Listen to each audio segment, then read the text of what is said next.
కాంగ్రెస్‌కి వ్యతిరేకంగా పుట్టిందే తెలుగుదేశం పార్టీ. అట్లాంటి తెలుగుదేశం పార్టీని దెబ్బతీసి బీఆర్ఎస్ అధికారంలోకొస్తే, ఆ బీఆర్ఎస్ గద్దెలు కూల్చండి, తెలుగుదేశాన్ని నాశనం చేసింది కాబట్టి దాని మీద ప్రతీకారం తీర్చుకుందాం. తెలుగుదేశాన్ని దెబ్బతీసిన బీఆర్ఎస్‌ని సమాధి చేద్దాం అంటూ రేవంత్ రెడ్డి మొన్న ఇచ్చినటువంటి పిలుపుని ఇప్పుడు సాక్షి మరొక కోణాన్ని ప్రొజెక్ట్ చేసుకొచ్చింది.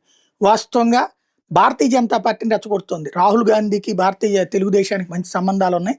అసలు రేవంత్‌ని పెట్టిందే తెలుగుదేశం పార్టీ. అట్లాగే రహస్యంగా రాహుల్ గాంధీ, చంద్రబాబు మాట్లాడుకుంటున్నారన్నట్టుంది. కాంగ్రెస్సు, తెలుగుదేశం సంబంధాలు భారతీయ జనతా పార్టీకి బాగా తెలుసు. వాస్తవంగా జగన్‌ని తొక్కి పాడేయాలి, ఒక కేజ్రీవాల్ తరహాలోనో, ఒక అతని పేరేంటి లాలూ ప్రసాద్ తరహాలోనో అని అనుకోకపోవడానికి కారణం ఓ రకంగా జగన్‌కి ఫెచ్చింగు, చంద్రబాబు నాయుడు గారి కాంగ్రెస్ సంబంధాలే. చంద్రబాబు నాయుడు గారు కాంగ్రెస్‌లో ఏది చెప్తే అది జరుగుతది. ఇక్కడ దేశమంతా కూడా ఓట్ చోర్ అని మాట్లాడేటువంటి రాహుల్ గాంధీ ఆంధ్ర గురించి ఎందుకు మాట్లాడడానికి సాక్షి హైలైట్ చేసింది. కరెక్ట్. ఎందుకు మాట్లాడట్లేదంటే 164 సీట్లు వచ్చినటువంటి సందర్భంలో కూడా ఆంధ్రాలో చంద్రబాబు సహకారంతోనే తెలంగాణలో రేవంత్ రెడ్డి అధికారంలోకి వచ్చాడు. చంద్రబాబు సూచించడంతో రేవంత్ రెడ్డిని తీసుకున్నారు.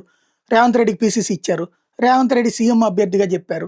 రేవంత్ రెడ్డి సీఎం కావడానికి కారణం చంద్రబాబు నాయుడు. కాంగ్రెస్‌కి చంద్రబాబుకు ఉన్న సంబంధాలు ఒక ఎత్తు అయితే, రేవంత్ రెడ్డి తనను తాను ప్రూవ్ చేసుకున్నాడు.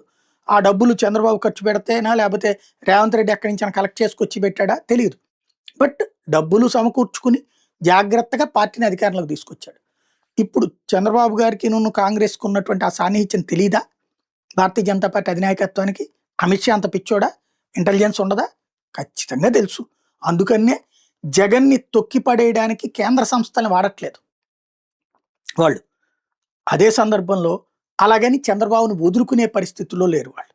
ఇప్పుడు అక్కడ ఉన్నటువంటి బలమైనటువంటి మద్దతు అవసరం కాబట్టి. అది ఇక్కడ కీ పాయింట్.